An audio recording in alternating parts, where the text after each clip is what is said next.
Hi, ಎಲ್ಲರಿಗೂ ನಮಸ್ಕಾರ. ಸತ್ಯ ಸೀರಿಯಲ್ಸ್ ಧಾರಾವಾಹಿ ಇವತ್ತಿನ ಟಿವಿಗೂ ಮುಂಚೆ ನೋಡುವ ಕಾರ್ಯಕ್ರಮವನ್ನು ಹೇಗಿದೆ ಅಂತ ನೋಡೋಣ. ಅದಕ್ಕೂ ಮುಂಚೆ ಈ ಚಾನಲ್ಗೆ ಯಾರಾದರೂ ಹೊಸಬರಾಗಿದ್ರೆ ಕೂಡಲೇ ಈ ಚಾನಲ್ ಅನ್ನು ಸಬ್ಸ್ಕ್ರೈಬ್ ಮಾಡಿ, ಶೇರ್ ಮಾಡಿ, ಲೈಕ್ ಮಾಡಿ. ಮತ್ತು ಇದರ ಜೊತೆ ಪುಟ್ಟಕ್ಕನ ಮಕ್ಕಳು ಟಿವಿಗೆ ಮುಂಚೆ ಬರೋ ಜಿ ಕನ್ನಡದಲ್ಲಿ ಪ್ರಸಾರವಾಗುವ ಎಲ್ಲ ಸೀರಿಯಲ್ಗಳನ್ನು ನೀವು ಈ ಚಾನಲ್ನಲ್ಲೇ ನೋಡಬಹುದು. ಸತ್ಯ ಸೀರಿಯಲ್ ಅಲ್ಲಿ ಹಿಂದಿನ ಸಂಚಿಕೆಯಲ್ಲಿ ನಿಮ್ಗೆ ಗೊತ್ತಿರುತ್ತೆ, ಅಮೂಲ್ ಬೇಬಿನ ಅರೆಸ್ಟ್ ಮಾಡೋದ್ರಿಂದ ಸತ್ಯ ಮೇಲೆ ತುಂಬಾನೇ ಕೋಪ ಮಾಡ್ಕೊಂಡಿರ್ತಾರೆ. ಈ ಕಡೆ ಜಾನಕಮ್ಮ, ಕೀರ್ತನ ಮತ್ತು ಅವ್ರ ಮನೆಯಲ್ಲಿ ಎಲ್ಲರೂ ಒಟ್ಟಿಗೆ ಕೂತ್ಕೊಂಡು ಮಾತಾಡ್ತಾ ಇರ್ತಾರೆ. ಕೀರ್ತನಿಗೆ ಹೇಳ್ತಾರೆ, ಕೀರ್ತನ ನೀನೇ ಯಾರಾದ್ರೂ ಒಬ್ಬ ಒಳ್ಳೆ ಲಾಯರ್ ಇದ್ರೆ ನೋಡು ನೋಡ ನೋಡ್ ಕೇಸಿ ಹೇಗಾದ್ರೂ ಮಾಡಿ ಇದ್ ಮಾಡೋಣ ಅಂತಂದು ಹೇಳ್ತಾಳೆ. ಈ ಕಡೆ ಕೀರ್ತನ, ಯಾಕಮ್ಮ ಅಪ್ಪನ ಕಡೆನೆ ಕಮ್ಮ, ಆಫೀಸಲ್ಲಿ ತುಂಬಾ ಜನ ಇದಾರಲ್ವಾ, ಏನು ಮಾಡಕ್ ಆಗಲ್ವಾ ಅಂತ ಅಮ್ಮನ್ ಕೇಳ್ತಾಳೆ. ಈ ಕಡೆ ಇಲ್ಲ, ನೀನ್ ನೋಡು ಯಾರನ್ನಾದ್ರೂ ಒಳ್ಳೆ ಜನ ಇದ್ರೆ ಏನ್ ಮಾಡ್ಬೇಕಮ್ಮ, ತುಂಬಾನೇ ಪಾಪ ನೀನು, ನನ್ಗೂ ಅರ್ಥ ಆಗುತ್ತೆ ತಾಯಿ ಸಂಕಟ ಏನು ಅಂತ, ನಾನು ಅಷ್ಟೇ ನಿನ್ ಸಿಚುವೇಶನ್ ಅಲ್ಲಿ ಇದೀನಮ್ಮ ಅಂತೆ ಇರೋದ್ರನ್ನ ಇನ್ನೂ ಸ್ವಲ್ಪ ಸತ್ಯ ಮೇಲೆ ಕೋಪ ಬರೋ ತರಾನೇ ಮಾತಾಡ್ತಾ ಇರ್ತಾಳೆ ಕೀರ್ತನ. ಈ ಕಡೆ ಸತ್ಯ ಟಿಫನ್ ಬಾಕ್ಸ್ ಹಿಡ್ಕೊಂಡು ಹೊರಟಿರ್ತಾಳೆ. ನಿಲ್ಲು, ಎಲ್ಲಿ ಹೋಗ್ತಾ ಇದೆಯಾ ಅಂತ ಕರೀತಾಳೆ. ಈ ಕಡೆ ಸತ್ಯ ಹಿಂದ್ಗಡೆ ತಿರುಗಿ ಅತ್ತೆ ನಾನ್ ಸ್ಟೇಷನ್ಗೆ ಹೋಗ್ತಾ ಇದ್ದೀನಿ, ಹಾಗೆ ಅಮೂಲ್ ಬೇಬಿಗೆ ಊಟ ತಂದ್ಕೊಂಡು ಹೋಗ್ತಾ ಇದ್ದೀನಿ ಅಂತ ಹೇಳ್ತಾಳೆ. ಹೌದ್, ನನ್ಗೆ ಗೊತ್ತು ನೀನ್ ಇದೇ ತರ ಮಾಡ್ತೀಯ ಅಂತ, ನೀನು ಅರೆಸ್ಟ್ ಮಾಡೋ ತರ ನಾಟಕ ಮಾಡೋದು, ಆಮೇಲೆ ಮ್ಯಾಗ್ ಊಟ ತಿನ್ಸೋದು, ನಿಂದೆಲ್ಲ ಗೊತ್ತು ನನ್ಗೆ ಅಂತ ಬೈತಾಳೆ. ಈ ಕಡೆ ಇನ್ನು ಆಮೇಲೆ ಅವ್ರ ಅಕ್ಕ ಮಾತಾಡೋದು ಏನ್ ತಪ್ಪಲ್ಲ, ಸರಿ ಇದೆ ಅಂತ. ಅತ್ತೆ, ನಾನು ಒಬ್ಬ ಅಧಿಕಾರಿಯಾಗಿ ಅರೆಸ್ಟ್ ಮಾಡಿರ್ಬೋದು, ಹಾಗೆ ಅದೇ ತರ ಒಬ್ಬ ಹೆಂಡತಿಯಾಗಿ ಅವ್ರನ್ನ ಏನ್ ನೋಡ್ಕೋಬೇಕು ಅದೇ ತರ ನೋಡ್ಕೊಂತಾ ಇದ್ದೀನಿ, ಇದ್ರಲ್ಲಿ ನಾಟಕ ಯಾವ್ದು ಇಲ್ಲ ಅತ್ತೆ ಅಂತ ಹೇಳ್ತಾಳೆ. ಈ ಕಡೆ ಅಕ್ಕ ಹೇಳಿದ್ರಲ್ಲಿ ಏನು ತಪ್ಪಿಲ್ಲ ಬಿಡು ಅಂತಂದ್ ಹೇಳ್ತಾಳೆ. ಈ ಕಡೆ ಕೀರ್ತನ, ಮತ್ತೆ ಅಮ್ಮ ಅವಳು ಅರೆಸ್ಟ್ ಮಾಡಿರೋದು ಹೇಗಾದ್ರೂ ಮಾಡಿ ನಮ್ ತಮ್ಮನ್ನ ಅಲ್ಲೇ ಇದ್ ಮಾಡಿ ಎಲ್ಲಾರ ಮುಂದೆನ ನಾ ಗಂಡನ ಅರೆಸ್ಟ್ ಮಾಡೀನಿ ಅಂತ ಬಿರುದು ತಗೊಂಡಿದ್ದಾಳೆ. ಇವಾಗ ನೋಡಿದ್ರೆ ಬೇಕಾದ್ರೂ ಬಡದು ಅದನ್ನು ಎಲ್ಲಾದ್ರ ಮುಂದೆ ತೋರಿಸ್ಬಿಡ್ಬೋದು, ಗಂಡನ್ನು ಹೊಡೆದಿರೋ ಹೆಂಡತಿ ಅಂತ ತೋರ್ಸ್ಕೊಂತಾಳೆ ಅಂತ ಹೇಳ್ತಾಳೆ. ಈ ಕಡೆ ಕೋಪ ಬರುತ್ತೆ ಸತ್ಯಗೆ, ಕೀರ್ತನ ಅಂತ ಜೋರಾಗಿ ಹೇಳ್ತಾಳೆ. ಈ ಕಡೆ ಅವ್ರ ಅತ್ತೆ ಜಾನಕಮ್ಮ, ಅವ್ರ ಅತ್ತೆ ಹೇಳ್ತಾಳೆ, ಏನ್ ಕೀರ್ತನ ಹೇಳೋದ್ರಲ್ಲಿ ಏನ್ ತಪ್ಪಿದೆ, ನೀ ಹಾಗೇನಾದ್ರೂ ನನ್ ಮಗನ್ ಮೇಲೆ ಏನಾದ್ರೂ ಒಂದ್ ಕೂದ್ಲಳಿಸಿ ಹೋಗಿದ್ರೆ ನಾನು ಇನ್ನೊಂದ್ ಮುಖ ನೀನ್ ನೋಡ್ಬೇಕಾಗುತ್ತೆ, ನಾನಂತರೂ ಸುಮ್ನೆ ಇರಲ್ಲ ನಿನ್ಗೆ ಅಂತ. ಇಲ್ಲ ಅತ್ತೆ, ನಾನು ಆ ತರ ಮಾಡ್ತೇನೆ, ಅವ್ರು ನನ್ ಗಂಡ, ನಾನ್ ಅರೆಸ್ಟ್ ಮಾಡಿದ್ರೆ ಅವ್ನ ಯಾರದೇ ರೀತಿಯಿಂದ ಯಾವ್ದು ತೊಂದ್ರೆ ಆಗ್ಲಾರ್ದಂಗ, ಅವರಿಂದ ಏನೇ ಸಮಸ್ಯೆ ಆಗ್ದಿರೋಗೆ ನಾನ್ ನೋಡ್ಕೊಂತೀನಿ ಅತ್ತೆ ಅಂತ ಹೇಳ್ತಾನೆ. ಇಷ್ಟ ದಿನ ಅಂತೂ ಯಾವ ನಂಬಿಕೆನೂ ಉಳಿಸ್ಕೊಂಡಿಲ್ಲ, ಇದನ್ನಾದ್ರೂ ಉಳಿಸ್ಕೊ ಅಂತ ಹೇಳ್ತಾಳೆ ಸೀತಮ್ಮ. ಈ ಕಡೆ ಸರಿ ಅತ್ತೆ, ನಾನ್ ಸ್ಟೇಷನ್ಗೆ ಹೋಗಿ ಬರ್ತೀನಿ ಅಂತ ಹೊರಡ್ತಾಳೆ.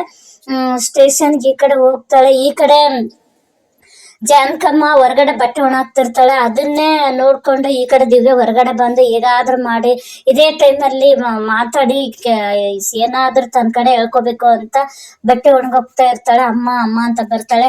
ಏನೇನಿಂದು ಈಗ್ಲೇ ನನ್ನ ತಲೆಯಲ್ಲಿ ನೂರಾರು ಚಿಂತೆ ಇದೆ, ಇದು ನಿಂದೊಂದನ, ನಿನ್ ಜೊತೆ ಮಾತಾಡಕ್ ನಂಗೆ ಇಷ್ಟ ಇಲ್ಲ, ಹೋಗ ಅಂತ ಗದರಿಸ್ತಾಳೆ. ಈ ಕಡೆ ಅಮ್ಮ, ನಂಗೆ ಗೊತ್ತಮ್ಮ, ನೀನ್ ಎಷ್ಟು ದುಃಖದಲ್ಲಿದ್ಯಾ, ಚಿಂತೆಯಲ್ಲಿದ್ಯಾ, ನೀನ್ ಎಷ್ಟೊಂದು ನೋವು ಪಟ್ಕೊಂಡಿದ್ಯಾ ಅಂತ ನಂಗೆ ಗೊತ್ತು ಅಮ್ಮ. ನಾನ್ ನಿನ್ನೆ ಆ ತರ ಸತ್ಯನ ಬಗ್ಗೆ ಎಲ್ಲ ಕೆಟ್ಟದಾಗಿ ಮಾತಾಡ್ಬಾರ್ದು ಆಗಿತ್ತಮ್ಮ, ಆದ್ರೆ ನೀನ್ ನಮ್ಮಮ್ಮ ಅಲ್ವಾ, ನೀನ್ ಎಷ್ಟು ಬೇಜಾರಲ್ಲಿದ್ಯಾ, ನಾನ್ ನೋಡಿ ತುಂಬಾ ದುಃಖ ಆಗುತ್ತೆ ಅಮ್ಮ, ನೀನ್ ಬೇಜಾರಲ್ಲಿ ನಾನೇನು ಮಾಡ್ಬಾರ್ದೆಲ್ಲ ಮಾಡ್ದೆ, ನನ್ನಿಂದನೂ ನೋವು ಅನ್ಭವಿಸ್ತಿ, ಸತ್ಯನೂ ಅನ್ಭವಿಸಿದ್ಲು ಅಂತಂದ್ ಹೇಳ್ತಾಳೆ. ಈ ಕಡೆ ಜಾನಕಮ್ಮ ಆಗ ಮತ್ತೆ ಸತ್ಯನ ಬಗ್ಗೆ ಮಾತಾಡಕ್ ಸ್ಟಾರ್ಟ್ ಮಾಡ್ತಾಳೆ.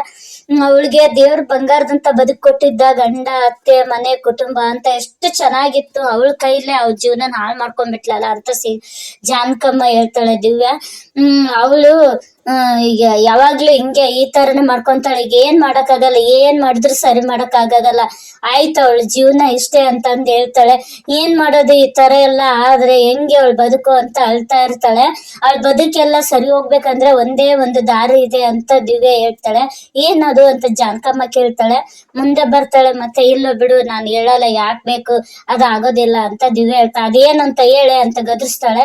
ಈ ಕಡೆ ದಿವ್ಯ ಅದು ಹೇಗಾದ್ರೂ ಮಾಡಿ ಸತ್ಯನ ಪೊಲೀಸ್ ಕೆಲಸದಿಂದ ಬಿಡಿಸ್ಬಿಟ್ರೆ ಆಮೇಲೆ ಅವಳ ಮನೇಲಿ ಗಂಡ, ಮಕ್ಕಳು, ಕುಟುಂಬ ಅಂತ ಚೆನ್ನಾಗಿರ್ತಾಳೆ. ಅವ್ರ ಅತ್ತೆ ಮನೆಯವರು ಅಷ್ಟೇ ಅವಳ ಮೇಲೆ ಇರೋ ಕೋಪನ ಕಡಿಮೆ ಮಾಡ್ಕೊಂಡು ಅವಳ ಜೀವನ ಚೆನ್ನಾಗ್ ಆಗ್ಬೋದು ಅಂತ ಹೇಳ್ತಾಳೆ. ಅದನ್ನ ಯೋಚನೆ ಮಾಡ್ತಾ ಇರ್ತಾಳೆ ಜಾನಕಮ್ಮ. ಈ ಕಡೆ ಸತ್ಯ ಸ್ಟೇಷನ್ಗೆ ಬರ್ತಾಳೆ. ಸ್ಟೇಷನ್ಗೆ ಬಂದು ಹೊರಗಡೆನೆ ನಿಂತಿರ್ತಾಳೆ. ಅಮೂಲ್ ಬೇಬಿ ಆ ಕಡೆಯಿಂದ ಈ ಕಡೆ, ಈ ಕಡೆಯಿಂದ ಆ ಕಡೆ ಓಡಾಡ್ತಾ ಇರ್ತಾನೆ. ಊಟ ತಗೊಂಬಂದು ಸೆಲ್ ಓಪನ್ ಮಾಡಿ ಒಳಗಡೆ ಬರ್ತಾಳೆ. ಅಮೂಲ್ ಬೇಬಿ ತಗೋ ಊಟ ಮಾಡು ಅಂತ ಲಂಚ್ ಬಾಕ್ಸ್ ಕೊಡಕ್ ಹೋಗ್ತಾಳೆ. ಕಿರ್ಚಾಡ್ತಾನೆ ಅಮೂಲ್ ಬೇಬಿ. ಸರ್ ಸರ್ ಯಾರಿದ್ದೀರಾ, ಬನ್ನಿ ಒಳಗಡೆ ಬನ್ನಿ, ಇವ್ರು ಯಾರ್ಯಾರನ್ನು ಒಳಗಡೆ ಬಿಡಬೇಡಿ, ನನಗೆ ಹಿಂಸೆ ಆಗುತ್ತೆ ಅಂತ ಕಿರಿಸ್ತಾನೆ. ಕಿರ್ಚ್ಬೇಡಿ ಅಮೂಲ್ ಬೇಬಿ, ಯಾರು ಇಲ್ಲ, ನಾ ಎಲ್ಲಾರನ್ನು ಹೊರಗಡೆ ಕಳ್ಸಿದ್ದೇನೆ ಅಂತ ಹೇಳ್ತಾಳೆ.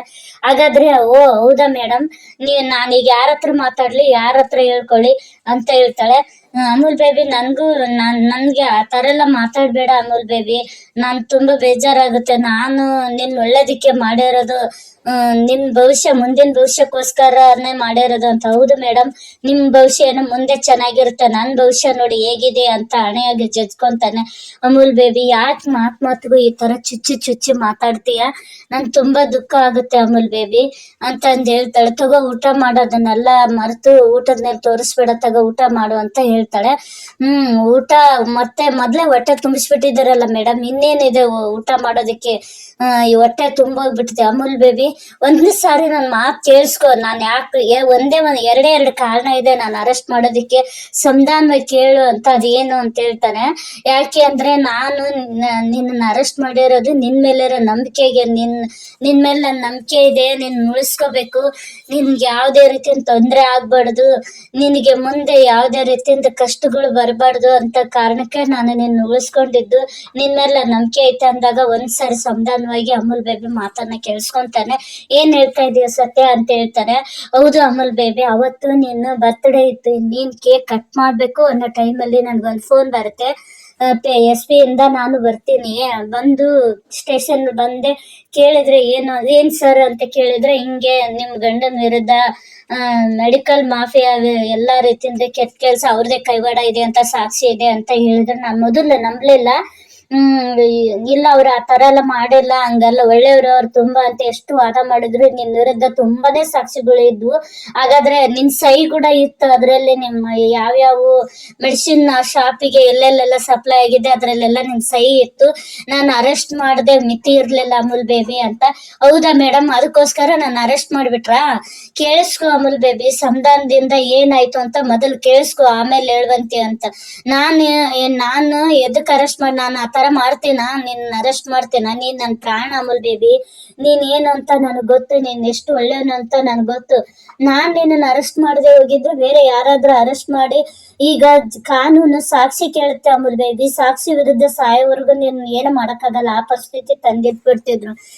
ಆಗಿದ್ರೆ ನಾನ್ ನಿನ್ ಜೊತೆಲೆ ಇದ್ದು ನಿನ್ ಕಾಪಾಡ್ಕೋಬೇಕು, ನೀನ್ ಇದರಿಂದ ಹೊರಗಡೆ ತರ್ಬೇಕು, ಯಾವ್ದೇ ರೀತಿ ನಿನ್ ಕಷ್ಟಗಳು ಸಮಸ್ಯೆಗಳು ಬರಬಾರ್ದು ಅಂತ ನಾನೇ ಈ ಕೇಸ್ ತಗೊಂಡು ನಿನ್ನ ಅರೆಸ್ಟ್ ಮಾಡಿದೆ ಅಮೂಲ್ ಬೇಬಿ ಅಂತಂದ್ ಹೇಳ್ತಾಳೆ. ಈ ಕಡೆ ಕಾರ್ತಿಕ್ ಆ ತರ ಹೇಳ್ದಾಗ ಕಾರ್ತಿಕ್ ಒಂದು ಕ್ಷಣ ಏನ್ ಹೇಳ್ತಾ ಇದೀಯ ಅಮೂಲ್ ಏನ್ ಸತ್ಯನ್ ಮುಖನೇ ನೋಡ್ತಾ ಇರ್ತಾನೆ ಕಾರ್ತಿಕ್.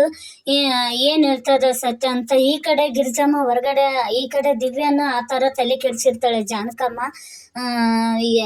ನಾನು ಸರಿಯಾದ ಇದೇ ಒಳ್ಳೆ ಟೈಮು ಸತ್ಯನ್ ಕೊಬ್ಬಿಳ್ಸಕ್ಕೆ ಕರೆಕ್ಟ್ ಆಗಿ ಮಾಡಿದೀನಿ ಅಂತಂದ್ ಅನ್ಕೊಂಡ್ ಹೋಗ್ತಾಳೆ. ಈ ಕಡೆ ಗಿರ್ಜಮ್ಮ ಹೊರಗಡೆಯಿಂದ ಬಂದು ಕೂತ್ಕೊಂತಾಳೆ. ಬಾಲ ಈ ಕಡೆ ತನ್ನ ಹೋಟೆಲ್ಗೆ ಬಜ್ಜಿಗೆ ಎಲ್ಲಾ ವ್ಯವಸ್ಥೆ ಮಾಡ್ಕೊಂತ ಇರ್ತಾನೆ. ಒಳಗಡೆಯಿಂದ ರುಕ್ಕು ಬಂದ್ ನೀರ್ ಕೊಡ್ತಾಳೆ. ಅಯ್ಯೋ ಎಷ್ಟು ಬಿಸಿಲಿದೆ ಕಣೆ, ಎಲ್ಲಿ ಹೋದ್ಲೆ ಜಾನಕಿ ಅಂತ ಕೇಳ್ತಾಳೆ. ಈ ಕಡೆ ಗೊತ್ತಿಲ್ಲ ಎಲ್ಲಿ ಹೋದ್ಲು ಅಂತ ಇವ್ರು ಬಾಲ ಮತ್ತೆ ರುಕ್ಕು ನೀರ್ ತಂದ್ಕೊಟ್ಟು ಹೇಳ್ತಾರೆ. ಈ ಕಡೆ ದಿವ್ಯಾಕ ಪಾಪ ಅಮ್ಮ ತುಂಬಾನೇ ಕಷ್ಟ ಪಡ್ತಾ ಇದ್ದಾಳೆ, ತುಂಬಾನೇ ದುಃಖ ಪಡ್ತಾ ಇದ್ದಾಳೆ ಅಂತ ಹೇಳ್ತಾಳೆ. ಸುಮ್ನಿರೆ ನಿನ್ ನಾಟಕನ ಬೀದಿಲು ಗಾಡಿ ಯಾರಾದ್ರೂ 4 ರೂಪಾಯಿ ಹಾಕ್ತಾರ, ಆ 4 ರೂಪಾಯಿಂದ ಜೀವನ ಆದ್ರೂ ನಡೆಯುತ್ತೆ ಅಂತ ಗಿರ್ಜಮ್ಮ ಹೇಳ್ತಾಳೆ. ಈ ಕಡೆ ಬಾಲ, ದಿವ್ಯಾ ನಿನ್ ಜೀವನದಲ್ಲಿ ಸ್ವಲ್ಪನಾದ್ರೂ ಬುದ್ಧಿ ಬರಲ್ಲ, ನಿನ್ಗೆ ಸ್ವಲ್ಪನಾದ್ರೂ ಮನ ಮರದಿಲ್ಲ, ಯಾರು ಹುಡುಗರ ಏನಾರ ಅನಿಸ್ಕೊಂಡ್ ಮನ ಮರದ್ ಕಳ್ಕೊಂತ ಇರ್ತೀಯಲ್ಲ ಅಂತ ಹೇಳ್ತಾರೆ. ಬಾಲ, ನಾನ್ ಏನ್ ಮಾಡಿದ್ರು ಸರಿ ಇರಲ್ಲ, ನಾನ್ ಒಳ್ಳೇದಕ್ಕೆ ಹೇಳ್ತಾ ಇರೋದು. ಇನ್ನೇನು ಸತ್ಯಂದ್ ಜೀವನ ಕಾಲ್ ಕೈ ಮುರಿದು ಹೋಗಂತ ಪರಿಸ್ಥಿತಿ ಬರತ್ತಾ ಅಂತ ಮಾಡ್ಕೊಂತಿರ್ತಾಳೆ. ಈ ಕಡೆ ಅಮೂಲ್ ಬೇಬಿಗೆ ಮತ್ತೆ ಹೇಳ್ತಿರ್ತಾಳೆ, ನಾನು ಈ ಕೇಸ್ ಏನಾದ್ರು ತಗೊಂಡ್ರೆ ಕೇಸು ನನ್ ಕೈಯಲ್ಲಿರುತ್ತೆ, ನಾನು ನೀನ್ ಏನು ಅಂತ ಪ್ರೂವ್ ಮಾಡ್ಕೋಬಹುದು, ನಿನ್ ವಿರುದ್ಧ ಯಾವುದೇ ರೀತಿಯಿಂದ ಸಮಸ್ಯೆ ತೊಂದರೆ ಆಗದಿರೋ ಹಾಗೆ ಕಾಪಾಡ್ಕೋಬಹುದು, ಎಲ್ಲಾ ರೀತಿಯಿಂದ ನೀನ್ ನಿರಪರಾಧಿ ಅಂತ ಪ್ರೂವ್ ಮಾಡ್ಬೋದು ಅಂತ ಒಂದೇ ಕಾರಣಕ್ಕೆ ಈ ಕೇಸನ್ನ ನಾನ್ ತಗೊಂಡೆ ಕಾರ್ತಿಕ್. ಬೇರೆಯವ್ರಾಗಿದ್ರೆ ಈ ಕೇಸ್ ಕೇಸನ್ನು ಕೊನೆವರೆಗೂ ನೀನು ಇದ್ರಲ್ಲೇ ಮೆಡಿಸಿನ್ ಮಾಫಿಯಾದಲ್ಲೇನ ಕೂಡಾಕಿ ಅದ್ರಲ್ಲೇ ಬಿಟ್ಟಿರೋರು ಅಂತ. ಈ ಕಡೆ ಕೀರ್ತನಾಗೆ ಗಂಡ ಬೈತಿರ್ತಾನೆ, ಡಾರ್ಲಿಂಗ್ ನೀನ್ ಈ ತರ ಮಾಡ್ಬಾರ್ದು, ಅವನು ನಿನ್ ತಮ್ಮ ಆ ತರ ಎಲ್ಲ ಮಾಡೋದ್ ತಪ್ಪು ಡಾರ್ಲಿಂಗ್ ಅಂತ ತುಂಬಾ ದುಃಖ ಆಗಿರುತ್ತೆ. ಸ್ವಂತ ತಮ್ಮನ ಮೇಲೆನೆ ಹಿಂಗ್ ಮಾಡ್ತಾಳ ಅಂತ ಕೋಪ ಬಂದಿರುತ್ತೆ. ಕೀರ್ತನ ಗಂಡಗೆ ಕೀರ್ತನ ಬೈತಾಳೆ, ಸುಮ್ನಿರು ನೀನ್, ಯಾವ್ದಾದ್ರು ಕೆಲ್ಸ ಇದ್ರೆ ನೀನ್ ಕೆಲ್ಸ ನೋಡ್ಕೋ ಹೋಗ್ ಸುಹಾಸ್, ಇವನ್ನೆಲ್ಲ ತಲೆ ಹಾಕ್ಬೇಡ, ಬದುಕಲ್ಲಿ ಇಮೋಷನ್ಸ್ಗೆ ಜಾಗ ಕೊಡ್ಬಾರ್ದು ಅಂತ ಹೇಳ್ತಾಳೆ. ಈ ಕಡೆ ಕಾರ್ತಿಕ್ ಒಂದು ಕ್ಷಣ ಸೈಲೆಂಟ್ ಆಗ್ಬಿಟ್ಟಿರ್ತಾನ ಸತ್ಯನ್ ಮಾತ್ ಕೇಳಿ. ಈ ಸತ್ಯನ್ ಮಾತ್ ಕೇಳಿ ಸತ್ಯನ್ ಕ್ಷಮಿಸ್ತಾನ. ಸತ್ಯ ಮತ್ತು ಕಾರ್ತಿಕ್ ಒಟ್ಟಿಗೆ ಜೊತೆಯಾಗಿರ್ತಾರ. ನೋಡೋಣ ಮುಂದಿನ ಸಂಚಿಕೆಯಲ್ಲಿ ಸತ್ಯ ಕಾರ್ತಿಕ್ನ ಯಾವ ತರ ಬಿಡುಗಡೆ ಮಾಡ್ತಾಳೆ ಅಂತ ಮುಂದಿನ ಸಂಚಿಕೆಯಲ್ಲಿ ಆದಷ್ಟು ಬೇಗ ತಿಳಿಸ್ತೀನಿ. ಇದೇ ತರ ಹೆಚ್ಚು ವಿಷಯಗಳಿಗಾಗಿ ಮತ್ತೆ ನಿಮ್ಗೆ ಪುಟ್ಟಕ್ಕನ ಬರುವ ಇವತ್ತಿನ ಸಂಚಿಕೆಯಲ್ಲಿ ಏನಾಗುತ್ತೆ ಅಂತ ನನ್ನ ಚಾನಲ್ ಅಲ್ಲಿ ಬಿಟ್ಟಿದ್ದೀನಿ, ಅದನ್ನು ನೋಡ್ಬೋದು. ಈ ಚಾನಲ್ ಎಲ್ಲರೂ ಪ್ಲೀಸ್ ಸಬ್ಸ್ಕ್ರೈಬ್ ಮಾಡಿ. Thank you. Bye bye.